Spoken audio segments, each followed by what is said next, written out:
My boyfriend demanded I reject a stunning $120,000 promotion because it would make him feel inferior. He then insisted I decline that job and accept a receptionist position instead. So, I relegated him to X status. I thought he loved me, that we were a team. But the moment I landed my dream promotion, his true colors emerged, and I realized I was living with a stranger who would stop at nothing to tear me down. Have you ever felt betrayed by the person you trusted most? Ryan and I had been together for 2 years. I truly believed we had something special. I was a research coordinator at a pharmaceutical company, making a decent $70,000 a year. He worked for his dad, a sales manager at a plumbing supply company, pulling in $50,000. He always swore that money didn't matter to him, that our love was bigger than our bank accounts, that we were a team. And I believed him with all my heart. Then, everything changed. Just last month, my boss called me into her office. My stomach did that nervous flip-flop thing, you know? But it wasn't bad news. Oh no, it was monumental. She offered me the director of clinical trials position. $120,000 a year, a company car, for weeks paid vacation, stock options. This wasn't just a job, this was everything I'd bled for. For 5 grueling years, I'd worked 60-hour weeks. I'd stayed late devouring protocols, spent my weekends in certification courses, even flew to conferences on my own dime just to network and get my name out there. This was my moment. I earned this. That night, I practically floated home, bursting to tell Ryan. I imagined him cheering, grabbing champagne, pulling me into a proud hug. But when I told him, his face, it just changed. It wasn't happiness. It wasn't pride. It was something else, something cold and unfamiliar. He just stared at me and said, "Maybe we should think about this carefully." My joy evaporated. "What is there to think about?" I asked, my voice barely a whisper. He started listing things. This promotion, he said, would come with a lot of stress, even longer hours. He reminded me I was already tired from my current job. Maybe, he suggested, I should focus on our relationship instead of my career. At first, I thought he was worried about me, worried I'd burn out. I even felt a flicker of warmth, thinking he cared for my well-being. But then he started to unravel the real problems. And that's when the ground beneath me just fell away. "My mom won't understand why you make more than me," he started. "My brother will make jokes at Sunday dinners. My friends will think I'm less of a man. Less of a man." He actually said those words. Out loud. He looked at me, completely serious, and said I needed to consider how my success would affect his reputation. A sudden, sharp anger, hot and unexpected, surged through me. "My success is not your responsibility to manage, Ryan," I shot back, my voice trembling but firm. "And your reputation certainly isn't mine." That's when he stopped trying to be subtle. He got mean. He called me selfish. He said relationships required sacrifice and that his ex-girlfriend, the one he always called boring, the one with no ambition who worked part-time at a flower shop, she understood the importance of letting the man be the provider. Suddenly, she was the ideal partner. It was a gut punch. For a solid week after that, he sulked. He wouldn't celebrate with me. He didn't tell anyone about my promotion. When my parents called, ecstatic, to congratulate me, he dramatically left the room. When my sister sent a bottle of champagne, he sneered, calling it excessive. He started forwarding me articles, horrible, manipulative clickbait about women who regretted prioritizing careers over family, stories of successful women who ended up alone, statistics about divorce rates when wives earned more than their husbands. He even bookmarked a blog post titled, "How to be a supportive partner without losing yourself," and left it open on my laptop. The post, of course, was all about women stepping back, shrinking themselves, to let their men shine. It was psychological warfare. Then, the final blow. The ultimatum. 3 days before I had to give my answer to my boss, Ryan sat me down. His eyes were cold. He said he'd been doing a lot of thinking and had come to a devastating conclusion. This promotion would absolutely destroy us. If I took it, he'd always feel inferior. His family would judge him. His coworkers would laugh behind his back. He needed me, he said, to decline it. For us. For our future. And get this, he'd even called his dad's friend, who owned a dental office. He'd gotten me an interview for a receptionist position. $35,000 a year, but regular hours, no stress. Perfect for when we have kids, he'd chirped, kids we had never once discussed. I stared at him, disbelief flooding me. Absolutely not, I said, the words heavy and final. His face contorted. You're choosing money over love, he accused, his voice rising. You're materialistic, power-hungry. No man will ever want a woman who needs to be the boss. My mother, he added, as if that was the ultimate authority, warned me you were too ambitious. His mother, the woman who hadn't worked a day in her life, who spent her husband's money on designer bags, she was now the arbiter of ambition. That night, while he was at his buddy's house, I packed. I took everything that was mine. And let me tell you, that turned out to be most of the apartment. I'd paid for the furniture, the TV, all the kitchen appliances. I left him with his gaming chair and the sad, lumpy mattress he'd brought from his mom's house. I was done. He came home to an empty apartment and immediately called me, screaming into the phone. He called me vindictive, crazy. He swore I'd regret this when I was 40 and alone, that no one would ever want a woman who put her career first. I just hung up. And then I blocked his number. But he wasn't done. Oh no, not even close. The next morning, my phone started ringing from numbers I didn't recognize. I ignored them, but they kept coming. Another call, a different number, then another. By the end of the day, I had 7 missed calls from 7 different numbers. Then the voicemails started. The first one was Ryan, crying, saying he was so sorry, he just needed to talk. The second? He called me selfish, accused me of throwing away 2 years for money. The third was another apology, begging me to call back. The fourth told me I was childish and immature. They kept alternating, back and forth, from pleading to furious. My friend Camila called me that night to check in, and I told her about the voicemails, the sheer emotional whiplash of it all. She immediately told me to save every single one, not to delete anything. You might need proof later, she said, if things get worse. I didn't want to think about things getting worse, but I saved them anyway. Every time I heard his voice, my stomach would clench, twisting into a knot of anxiety. 3 days after I moved out, I was unpacking boxes in my new apartment. The building phone rang. It was the security guard downstairs. Someone named Ryan is here to see you, he said. My heart leaped into my throat, hammering against my ribs. How did he even know my address? I'd been so careful not to tell him. The guard didn't know, but asked if he should send him up. Absolutely not. I blurted, my voice sharper than I intended. Ryan is not allowed on this property ever. The guard said he'd make a note and escort him out. I stood there, shaking, for at least 10 minutes after I hung up, my adrenaline coursing. That same afternoon, my mom called, her voice tight with upset. Ryan's mother had just called her, crying about how I'd broken her son's heart. She told my mom I'd ruined his life by being too ambitious and caring more about my career than our relationship. She claimed Ryan was so sad he could barely get out of bed. My mom, bless her, told Ryan's mom exactly what was what, that Ryan broke his own relationship by harassing me, and that I had every right to protect myself.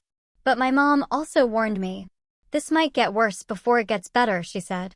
Ryan's family is clearly in denial about his behavior, and they might keep trying to make you the bad guy. I felt exhausted just thinking about having to deal with his entire family on top of everything else. Monday morning arrived. My first day as director of clinical trials. I felt this incredible mix of excitement and sheer exhaustion from all the Ryan drama that had consumed my weekend. My new office was on the 4th floor, with these huge windows looking out over the city. I spent my lunch break just sitting in my chair, staring at the view, letting it all sink in. This was what I'd worked for. Those 60-hour weeks, the 5 years, the weekend classes, the conferences I paid for myself. I earned this office. I earned this job. And I felt a profound sense of pride sitting there. Around 2 o'clock, another director stopped by. He knocked on my open door, introduced himself as Duncan Steele, said he'd started about 3 months ago. He was friendly, normal. He offered advice about company politics, who to watch out for. What was amazing was that he wasn't weird about me being a woman in leadership, which felt incredibly refreshing after dealing with Ryan's suffocating insecurity for so long. We talked for about 20 minutes, then he headed back to his own office. The very next morning, I checked my work email. And there it was. A message from an address I didn't recognize. The subject line made my blood run cold: thief and liar. The email claimed I stole money from Ryan and destroyed his property when I moved out. It called me a thief and a liar, saying people should know what kind of person I really was. My hands were shaking so hard I almost dropped my coffee. I immediately forwarded it to Laura Kerr in HR, explaining the whole situation: Ryan, my ex, who tried to make me turn down my promotion, the calls, him showing up at my apartment. I wanted HR to know everything in case he tried to contact the company again. Laura called me within an hour and asked me to come to her office. She took the situation incredibly seriously, starting to write down every single detail I shared. She said the company had dealt with situations before where someone's personal life affected their work safety. She asked detailed questions about our breakup, what he'd been doing since.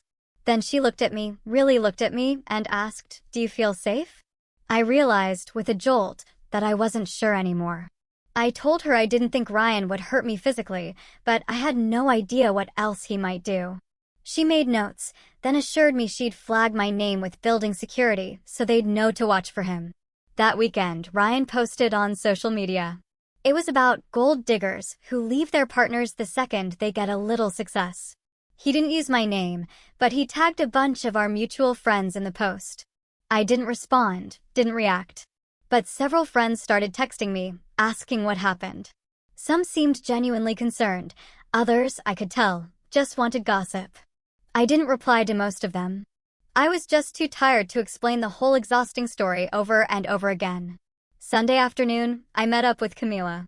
I told her everything: the calls, Ryan showing up, his mom's call to my mom, and now this insane fake email to my work. Camila was furious on my behalf. She said Ryan was escalating, that I needed to document everything meticulously. She insisted I should think about getting a lawyer, filing some kind of legal complaint before this got even worse. The idea of lawyers, of legal action, just overwhelmed me. All I wanted was for him to leave me alone so I could focus on my amazing new job. Monday morning, my first staff meeting with my new team. 12 research coordinators now reported directly to me. I stood at the front of the conference room, going over our current trials, the upcoming deadlines. It felt weird, kind of unreal, to be the one leading the meeting instead of sitting in the audience. About halfway through, I caught myself. Was Ryan right? Could I really not handle the pressure? That toxic voice in my head. I shut it down. Hard. And I kept talking, confidently, about protocol timelines. These people were counting on me to lead them. I wasn't going to let Ryan's insecurity make me doubt myself. After the meeting, 3 of the coordinators stayed behind, asking questions about their specific projects. I answered each one, and with every response, I felt my confidence surge. I knew this work inside and out. I had earned this promotion through actual skill and hard work, not luck or connections. Ryan's pathetic opinion about what I could or couldn't handle. It didn't matter anymore. He wasn't my problem to manage or my ego to protect. I had a whole team depending on me now, real responsibilities that mattered way more than his hurt feelings about making less money than me. Tuesday afternoon, a Facebook message popped up. It was from Ryan's brother, Mark. He said I'd embarrassed their whole family, that Ryan was crushed because of me. He wrote that I acted like I was better than everyone and that Ryan deserved someone who appreciated him. I took a screenshot of the entire message and saved it to the folder on my computer where I was keeping all my Ryan-related documentation. Then, I blocked Mark on every platform I could think of. There was nothing to say to someone who thought Ryan's behavior was my fault. 2 weeks into my new role, and I was managing 3 major clinical trials simultaneously. Trial A was testing a new diabetes medication, 200 patients across 15 sites. Trial B, autoimmune disorders, 90 patients at 8 locations. And Trial C, our biggest project, a cardiovascular study with 350 patients at 20 sites nationwide. I created tracking systems for each trial, color-coded spreadsheets showing enrollment, adverse events, protocol deviations, site performance metrics. During my weekly check-in with my boss, she pulled up my organizational dashboard on her computer and just stared at it for 5 minutes. She told me the system was exactly what the department needed and asked if I could train the other coordinators to use similar methods. I felt this rush of pure, unadulterated pride. It had nothing to do with Ryan. Nothing to do with proving him wrong. This was just me being good at my job, because I worked hard and knew what I was doing. My confidence, piece by piece, started coming back in small moments like that. When I remembered I earned this position through actual skill. Friday night, around 2 a.m, my phone rang. An unknown number. I was half asleep and answered without even thinking. Ryan's voice came through, rambling about how I never appreciated everything he did for me. He claimed he'd supported my career, helped me get where I was today. He even insisted he'd always encouraged me to work hard and go after promotions. The total rewrite of history was shocking, but the timing worried me more. Why 2 a.m.? Was he drunk? Or just unable to sleep because he was still obsessed? I hung up and blocked that number too, but I couldn't fall back asleep. The next week, I went to the phone store and changed my number completely. I only gave the new number to my parents, my sister, and Camila. For 3 glorious days, my phone stayed quiet. It felt like absolute relief. No unknown numbers, no voicemails from Ryan, no messages from his delusional family members. I started to think, maybe he was finally done. Then, Thursday morning, Laura from HR called my desk phone. Asked me to come to her office. Her voice was serious, professional, in a way that made my stomach hurt all over again. When I got there, she closed the door behind me. And then she told me someone had contacted the company's general information line. They claimed I was involved in research fraud and patient endangerment. They said I falsified data in clinical trials and put people's lives at risk. The accusations were completely, utterly made up. But Laura explained that HR had to investigate any ethics complaints about employees. She needed me to know this was happening and that it was being taken seriously. My face went hot. My hands started shaking again. "This is Ryan," I said, my voice tight. My ex-boyfriend who tried to make me turn down my promotion. She nodded, remembering our previous conversation. An hour later, I was in the HR conference room, across from Laura, answering questions from a form. "Do you have access to trial data?" "Yes." "Did you ever modify data without proper authorization?" "No." "Had you ever compromised patient safety?" "Absolutely not." She clearly didn't believe the accusations, but she had to write down my answers, document everything. I could see in her eyes that she was just doing her job, following procedure. I explained about Ryan's escalating harassment campaign. I pulled out my phone and showed her screenshots of messages from him and his brother.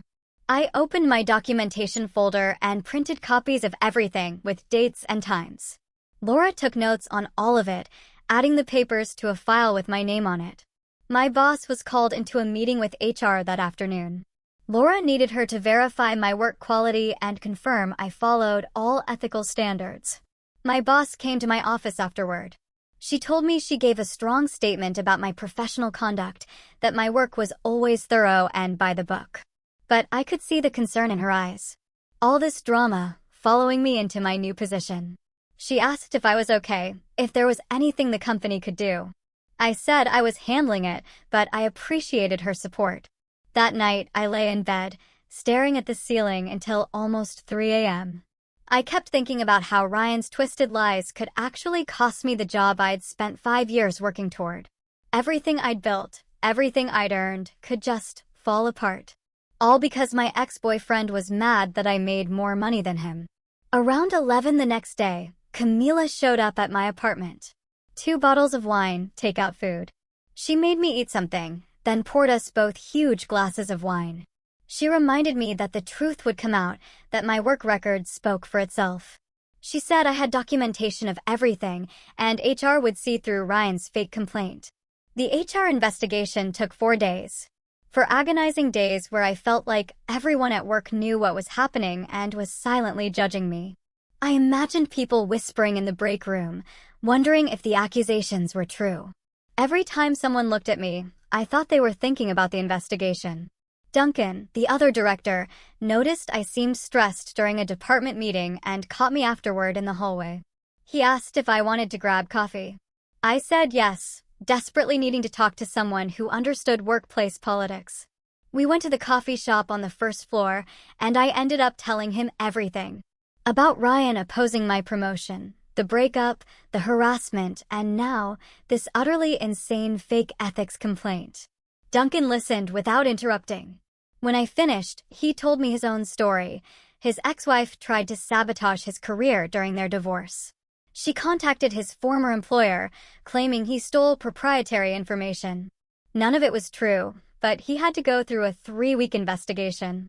He survived it. He rebuilt his reputation. He warned me that people like Ryan count on their targets being too embarrassed to fight back. They think if they make enough noise and cause enough trouble, you'll just give up and go away. The best thing I could do, he advised, was document everything, cooperate fully with HR, and keep doing excellent work. The next morning, Laura called me into her office. She had a closed folder in her hands. She sat across from me and opened it. She showed me the investigation summary she'd typed up. The complaint, she said, was officially determined to be malicious and unfounded, with no basis. In fact, she noted the timing correlation with my recent breakup and Ryan's documented harassment pattern. She closed the folder and looked at me directly. She suggested I might want to consult an attorney about Ryan's behavior, because this pattern of workplace interference, combined with his other contacts, was concerning. I thanked her, feeling a wave of relief, but also a fresh prickle of worry. The investigation was over, but Ryan clearly wasn't stopping. I called Camila during my lunch break and told her what Laura said about getting an attorney. She immediately started searching on her phone for harassment lawyers in our area. She found Courtney Mahoney, who specialized in stalking and harassment cases, with strong reviews from other women who dealt with vindictive ex-partners. The consultation fee was $200, and the retainer was $3,000 if I decided to hire her. My stomach dropped at the cost. But Camila cut me off before I could say anything. "I'll lend you the money if you need it," she said, her voice firm. "Your safety is worth way more than $3,000. I made the appointment for Thursday afternoon and tried to focus on work for the rest of the day. Thursday came, and I drove to Courtney's office in a downtown building near the courthouse.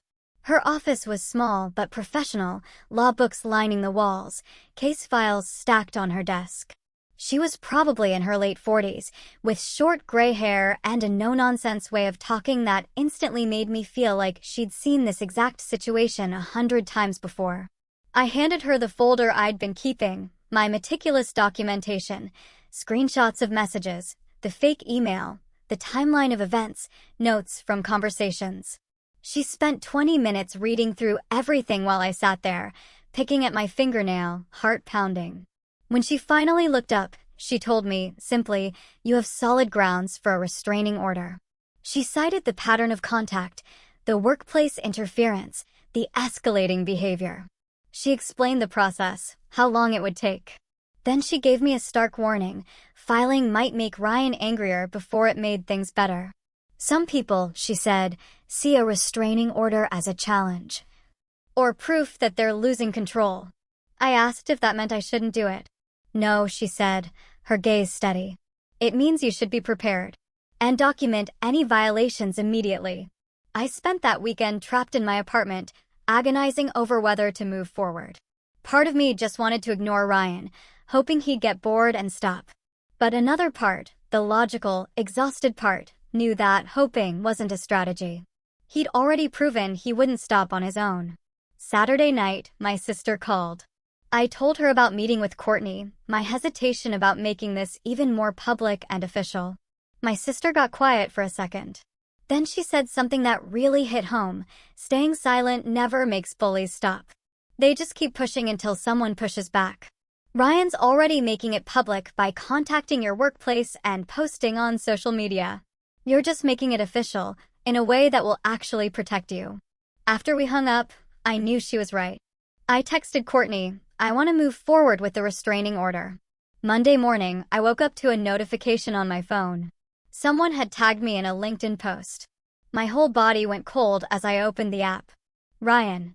He created a fake profile using the name Daniel Webb, claiming to be a former colleague from a research position I'd held 4 years ago. The profile looked real, a professional photo he must have pulled from somewhere, a detailed work history. And Daniel Webb had posted a scathing review of me, saying I was unethical and difficult to work with, that I cut corners on research protocols, and created hostile work environments. The post included specific details about projects I'd worked on, details only Ryan would know because I'd told him about them in confidence. He twisted everything: a disagreement I'd had with a former supervisor, a trial that got delayed due to enrollment issues. He'd spun it all to make me sound incompetent and dangerous. My hands were shaking uncontrollably as I screenshot everything: the fake profile, the post, every damning detail he'd included. I reported the profile to LinkedIn immediately with a detailed explanation and all my screenshots. Then I forwarded everything to Courtney with a frantic message explaining what I'd found. She responded within an hour. "This strengthens our case significantly," she wrote. "It shows deliberate professional sabotage and proves Ryan is actively trying to damage your career and reputation." She asked me to document any responses or shares the post got before LinkedIn took it down. I spent my lunch break doing exactly that, feeling sick to my stomach the whole time. By the end of the day, LinkedIn had removed the profile and the post, but I had everything saved in multiple places. Wednesday afternoon, my phone buzzed with a text from a number I didn't recognize. I almost deleted it, thinking it was spam. But something made me open it. The message read, "I just want closure. One conversation. You're being unfair by shutting me out completely. I deserve a chance to explain my side." I knew immediately it was Ryan, even though he didn't sign it. I didn't respond. Instead, I screenshot the message and forwarded it to Courtney with a note about him somehow getting my new number. She replied quickly, telling me that not engaging was exactly right. Any response, she said, would just encourage him and show that this method of contact worked. She added the text to our evidence file. That weekend, my parents drove up to visit me. They'd been so worried since I told them about everything happening with Ryan. We went to dinner at a cozy Italian place near my apartment, and my dad finally said what he'd apparently been thinking for months. "I never liked Ryan," he confessed. "I always thought he was intimidated by you." My mom nodded, admitting she'd worried I was making myself smaller to make Ryan comfortable. She said she noticed I stopped talking about work accomplishments around him and changed the subject when anyone asked about my job. I felt a pang of embarrassment that they'd seen it, even when I hadn't fully recognized it myself. My dad reached across the table and squeezed my hand. "I'm proud of you," he told me, his eyes warm, "for choosing yourself and your career. Any man worth having," he added, "would celebrate your success instead of resenting it." Monday at work, I was managing a major trial enrollment deadline, coordinating between 3 different research sites. We needed to hit our enrollment target by Friday, or risk losing funding for the next phase.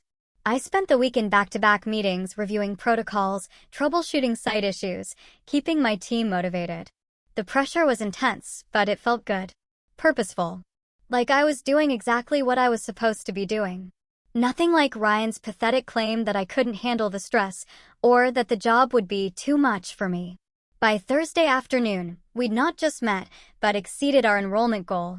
My boss sent an email to the executive team, highlighting our success. I sat at my desk, feeling genuinely, deeply proud. And I thought about how different my life would be right now if I'd listened to Ryan, if I'd taken that soul-crushing receptionist job. Friday morning, Courtney called. "I'm filing the restraining order petition this afternoon," she said.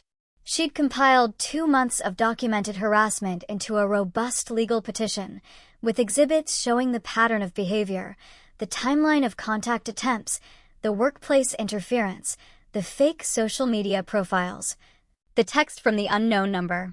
Everything, meticulously organized, presented as evidence of ongoing harassment. The court date was set for 3 weeks out. Ryan would be served with papers notifying him of the petition and the hearing date. Courtney warned me again that getting served might trigger an escalation. Be extra careful about your surroundings, she advised, and call the police immediately if he shows up anywhere near you. I thanked her, hanging up feeling both relieved that something was finally happening and incredibly nervous about what Ryan would do when he found out. The next morning, I scheduled a meeting with Laura from HR before my team arrived. She sat across from me with her notepad ready. I explained that Courtney had filed the restraining order petition and Ryan would be served within the next few days. Laura nodded, making notes in my file, connecting it to the previous complaint about the fake LinkedIn profile and the fraudulent ethics accusation. She thanked me for keeping HR informed and said the documentation created a clear pattern that protected both me and the company. She asked if I wanted security to have Ryan's photo, and I immediately said yes. The conversation took maybe 10 minutes, but I felt so much better knowing the company understood this was serious. 2 days later, Courtney called me during my lunch break. The process server had delivered the restraining order papers to Ryan at his father's plumbing supply business that morning. He immediately called my office, she said, and left 3 voicemails, each one angrier than the last. In the messages, he was screaming that I was ruining his life, making him look like a criminal in front of his father and the employees. He claimed I was vindictive and that he'd only been trying to have a conversation. Courtney said his reaction was typical of people who genuinely believed they were entitled to access someone, regardless of that person's wishes. She added his voicemails to our evidence file because they demonstrated exactly why I needed the protection order. That evening, my dad called me, sounding frustrated. Stuart Boyd, Ryan's father, had somehow gotten my dad's cell number and called him at work. Stuart asked my dad to convince me to drop the legal action because it was hurting Ryan's reputation and making things difficult at the family business. My dad told me he'd responded that Ryan hurt his own reputation by harassing me and that I had every right to protect myself. Stuart tried to argue that boys will be boys and Ryan just loved me too much to let go. My dad shut that down immediately. He told Stuart that if he called again, he'd add that to the evidence file, showing the whole family enabled Ryan's behavior. I felt so incredibly grateful that my parents understood and supported my decisions without question.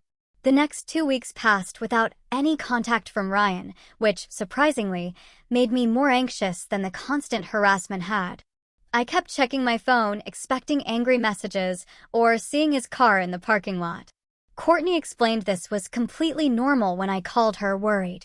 She said respondents often went quiet before court hearings, either because their lawyer told them to or because they were planning their defense strategy. The silence felt ominous rather than peaceful. I found myself looking over my shoulder in the grocery store and checking the locks on my apartment door multiple times before bed. On a Wednesday morning, I opened my personal email and found a message from Ryan's mother, sent to an address I didn't even know she had. The email was long, probably 8 paragraphs, begging me to remember the good times Ryan and I shared. She wrote about family dinners where I'd laughed at their jokes and holidays when I'd helped her in the kitchen. She said I was breaking up their family and that Ryan had been depressed since I left. She claimed he barely ate anymore and spent all his time in his childhood bedroom. The email painted me as cruel and heartless for pursuing legal action when Ryan just needed closure and a chance to apologize properly. She ended by saying she'd always thought of me as a daughter and couldn't understand how I'd become so cold. I felt sick reading it, but didn't respond. Instead, I forwarded the entire email to Courtney with a note explaining I'd never given his mother this email address. Courtney replied within an hour, saying she was adding it to our evidence file. She wrote that his family enabling his behavior and contacting me on his behalf was part of why Ryan thought his actions were acceptable. She said, people who grow up with parents who make excuses for them never learn that their choices have consequences. The email actually strengthened our case by showing the pattern extended beyond just Ryan. At work, things were going surprisingly well, despite everything happening in my personal life. My team had been working on enrolling patients for a major trial with a tight deadline. We needed 200 participants by the end of the month, and I'd been coordinating between 3 different research sites to hit our numbers. By Thursday afternoon, we'd enrolled 212 participants, finishing 2 days ahead of schedule. My boss brought it up in our department meeting on Friday, praising my leadership and organizational skills in front of the other directors. I sat there, feeling genuinely proud of what I was accomplishing. The work gave me something concrete to focus on when everything else felt chaotic and uncertain. Duncan and I had started grabbing lunch together about once a week. It began casually, when we both ended up in the cafeteria at the same time, but it became a regular thing where we discussed trials and strategy. He treated me like a competent colleague, never asking invasive questions about Ryan or making the situation weird. We talked about enrollment challenges, protocol issues, department politics. Having a work friendship that was just about work felt so refreshing. Duncan never acted like I was fragile or needed special handling because of the restraining order situation. 3 days before the court hearing, Camila texted me a screenshot from Instagram. Ryan had created a new account, using a variation of his old username. He'd posted a series of photos from our relationship with long, twisted captions about how I'd used him and thrown him away when I got my promotion. One photo showed us at his brother's wedding, with a caption about how I'd pretended to love his family. Another was from a vacation we'd taken, with text about how I'd let him pay for everything and then abandoned him. The posts were public, and they already had comments from people I didn't even know. I felt exposed in a way the private harassment hadn't made me feel. This was out there for anyone to see, painting me as a villain to strangers. I spent an hour documenting everything, screenshots of each post, the account details, the timestamps, the comments. I saved it all to my evidence folder and emailed copies to Courtney. Then I made my Instagram account private and blocked the new profile. But the damage felt done. These photos and lies were out there in public where my coworkers and friends could see them. Monday morning, my boss called me into her office before our weekly check-in. She closed the door. And then she asked me directly, her voice full of genuine concern, "Are you safe?" Several employees followed me on social media and had seen Ryan's Instagram posts over the weekend. She'd looked at them herself after someone mentioned it to her. She wanted to know if the company needed to increase security measures or if there was anything else they could do to help. I appreciated her directness instead of dancing around the situation. I explained about the restraining order hearing scheduled for Thursday and assured her that security already had Ryan's photo. She told me to let her know immediately if anything escalated, that my safety was more important than any work deadline. The conversation lasted maybe 15 minutes, but knowing my boss and the company were taking this seriously made me feel so much less alone in dealing with it. She asked if I wanted to talk through what would happen at the hearing so I'd feel prepared. I explained that Courtney had walked me through the process. But hearing it from someone who'd been through something similar actually helped more than the legal explanation. My boss told me about an ex-boyfriend who showed up at her old workplace 15 years ago. How scared she felt walking to her car every day. How the company back then did nothing to help. She said she made sure, when she became a director, that her employees would never feel that unsafe. The conversation lasted maybe 20 minutes, but I left her office feeling like someone actually understood how exhausting it was to do good work while constantly looking over your shoulder. That afternoon, facilities management called my extension about reassigning my parking spot. They moved me from the back lot to a space right next to the main entrance, one of the spots usually reserved for executives. Security got an updated photo of Ryan and instructions to call the police immediately if he showed up on company property. I sat in my new parking spot after work that day and felt this massive wave of anger wash over me. The fact that any of this was necessary. That my company had to treat my ex-boyfriend like a legitimate threat.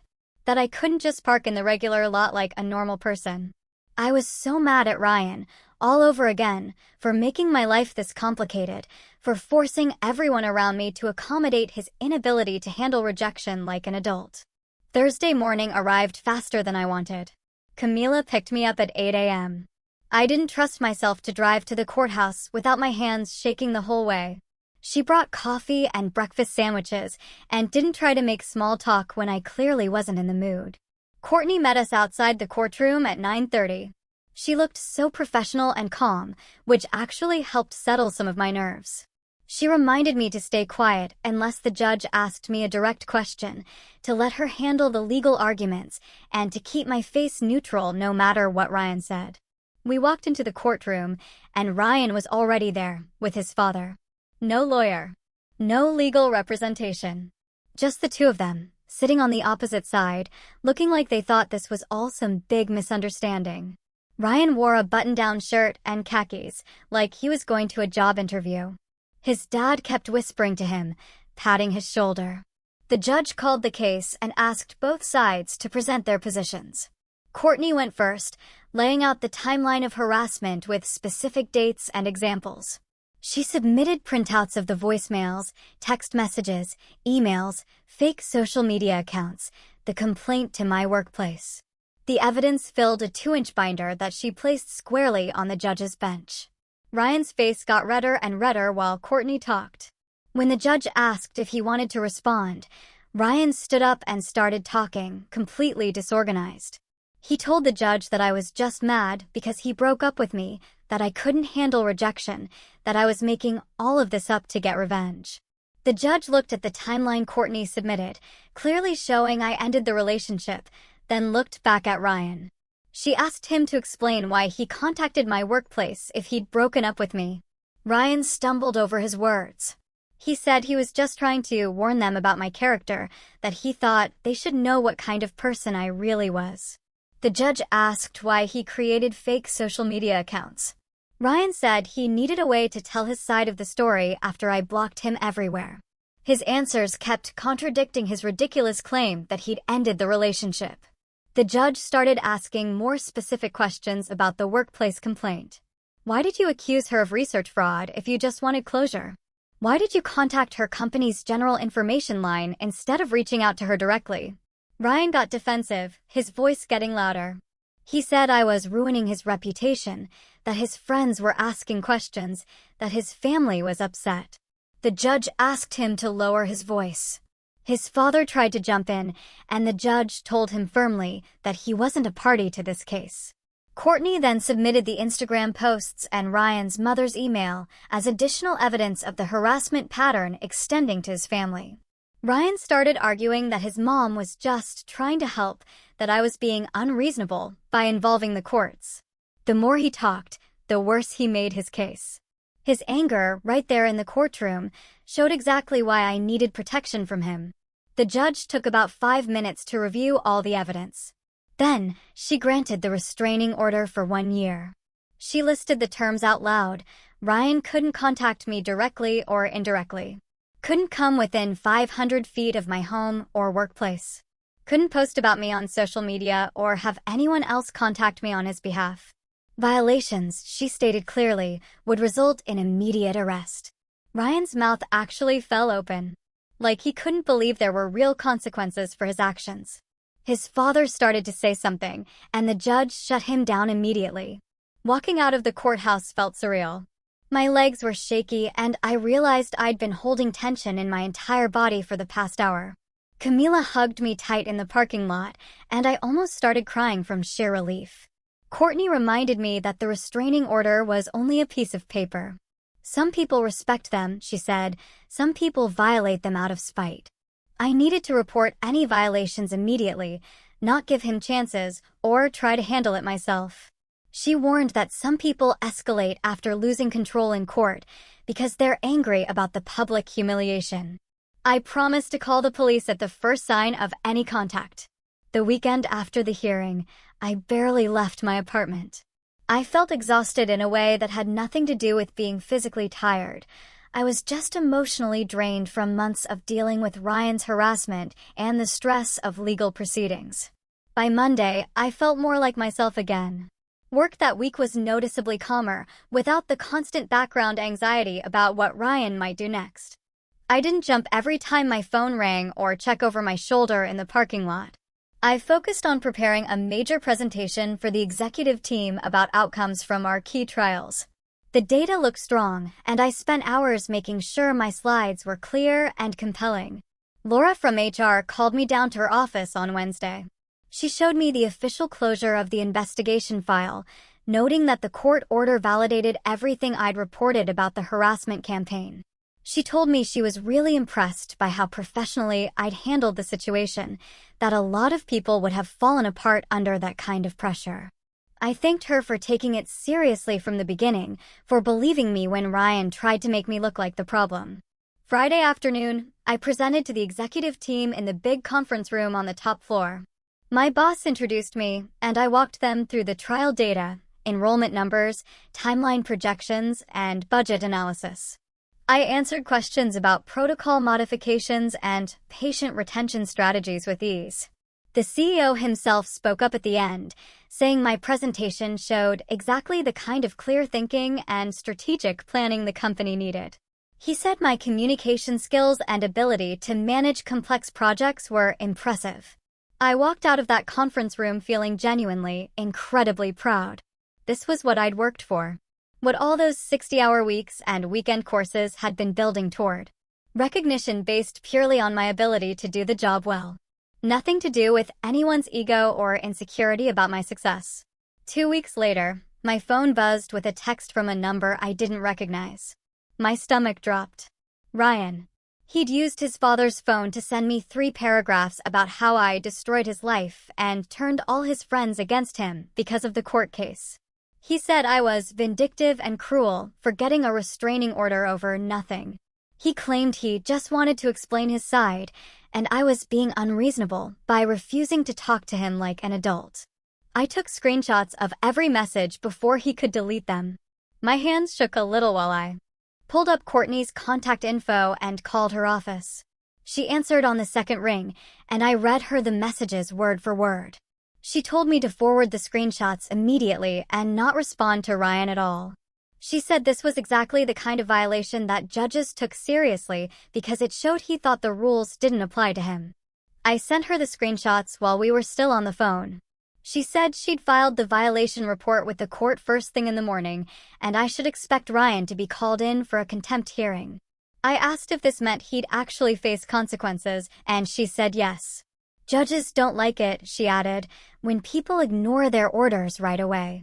That night, I barely slept, worried Ryan would escalate further or find other ways to contact me. But my phone stayed quiet, and I kept checking the screenshots to make sure they were still saved. Courtney filed the violation report on Wednesday morning and called me that afternoon to say the court scheduled a hearing for the following week. She explained that Ryan would have to appear before the same judge who granted the restraining order and explain why he violated it. She warned me that he'd probably make excuses about not understanding the order or claim it was an emergency. The hearing happened on a Tuesday morning, and I took a half-day off work to be there. Ryan showed up looking angry and defensive, sitting on the opposite side of the courtroom, his father next to him again. The judge called the case and asked Ryan directly why he contacted me from his father's phone when the restraining order explicitly prohibited any direct or indirect contact. Ryan started saying he just needed closure and wanted to explain how the court case affected his friendships. The judge cut him off.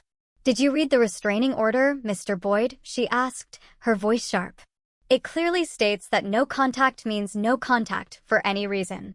Ryan got flustered and stammered that he didn't think one text counted as harassment. The judge's expression got stern. "The order, Mr. Boyd, is not a suggestion. It is a legal mandate with consequences for violations." The judge issued a formal warning right there in the courtroom.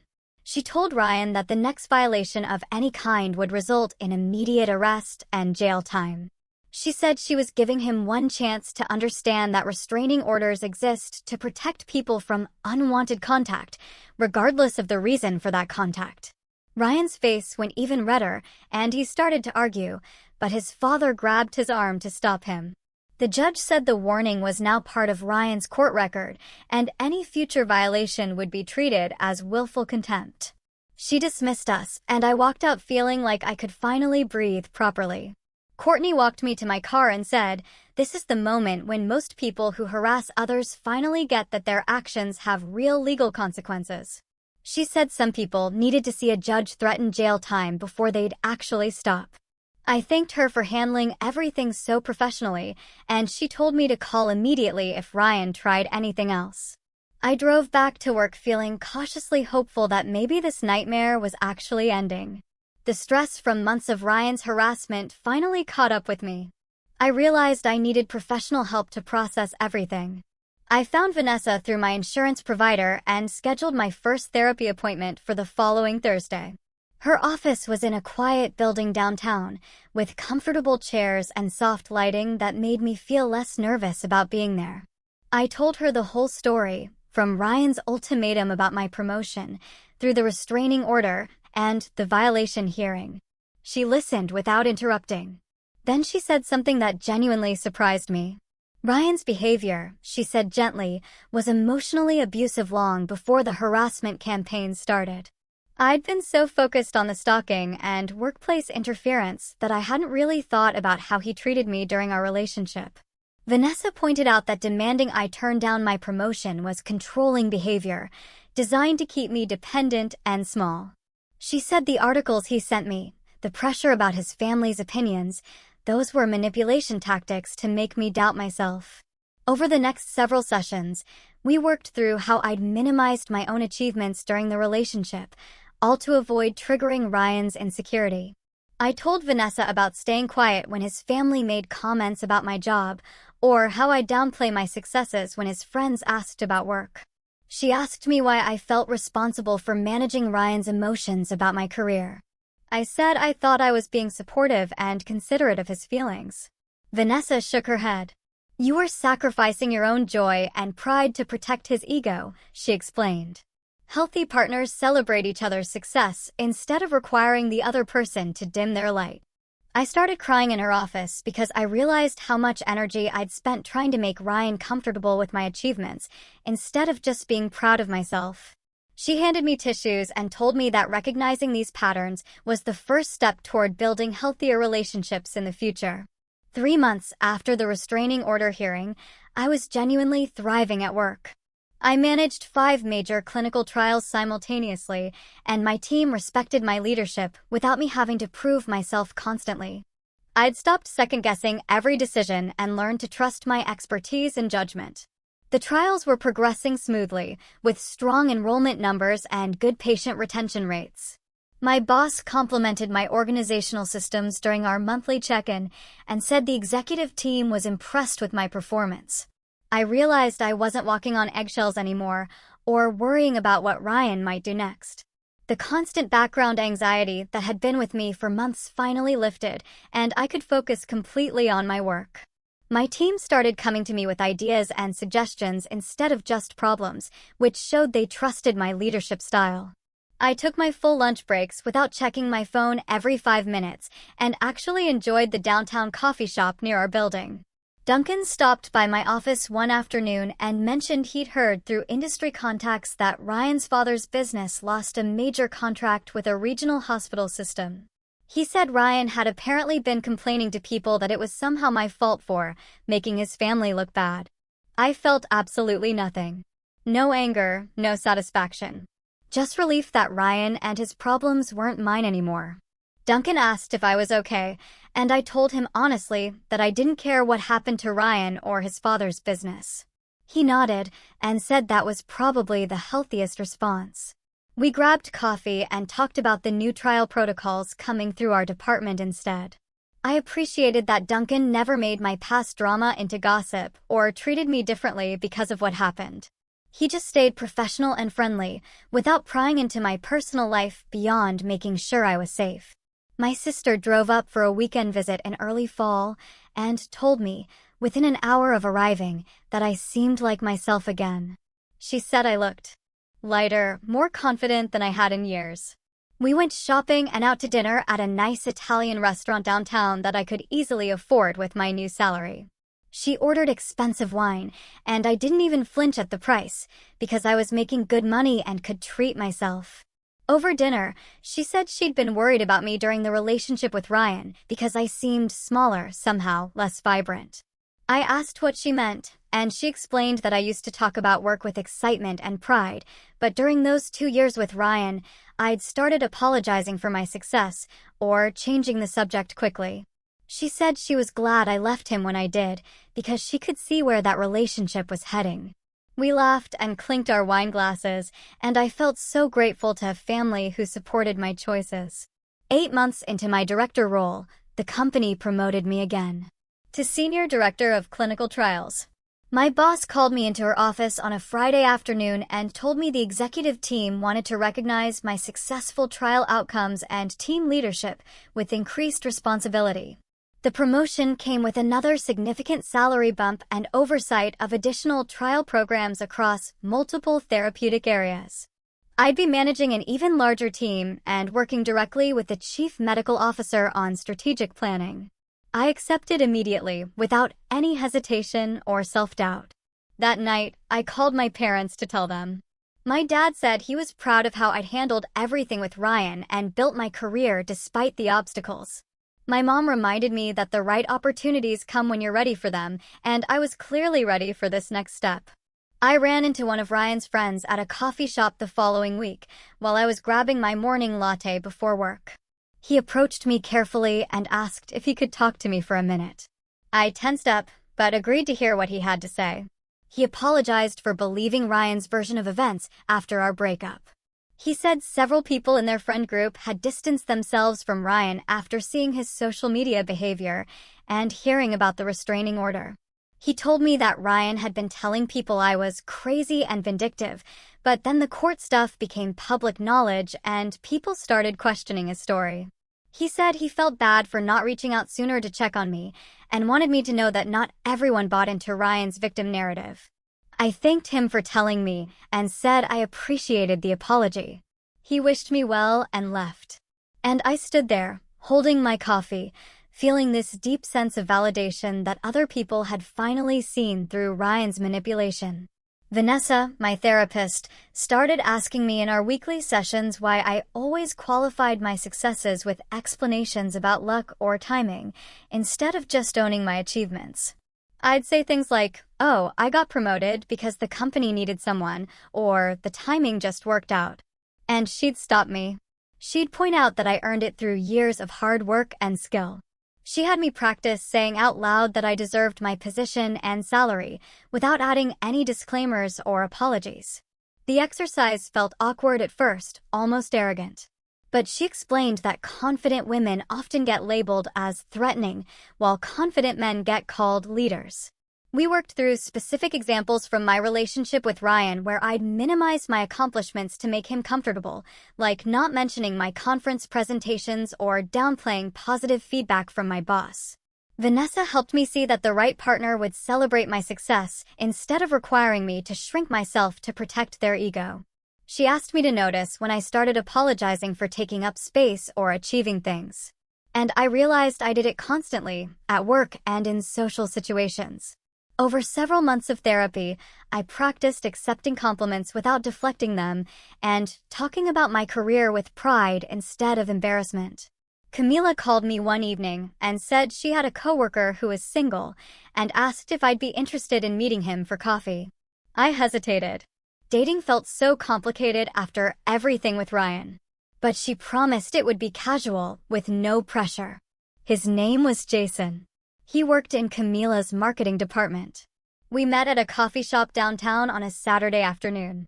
He asked about my job within the first 10 minutes and actually listened when I explained clinical trial management, instead of changing the subject or making jokes about me being the boss. Jason told me about a project he was leading at work, and we compared notes about managing teams and dealing with difficult stakeholders. The conversation flowed easily, without any weird competition or him trying to one-up my accomplishments. We went on 2 more casual dates over the next month, but the chemistry wasn't quite right for anything serious, and we both recognized it.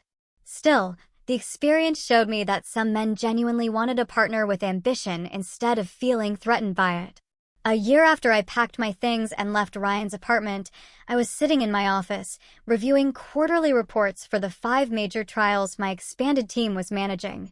My team had grown to 20 research coordinators and associates, all reporting to me, and we'd successfully enrolled over 3,000 patients across multiple therapeutic areas.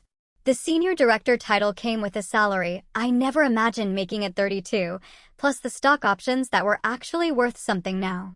I'd been on 3 more casual dates in recent months. None turning serious, but all enjoyable experiences with people who respected my career.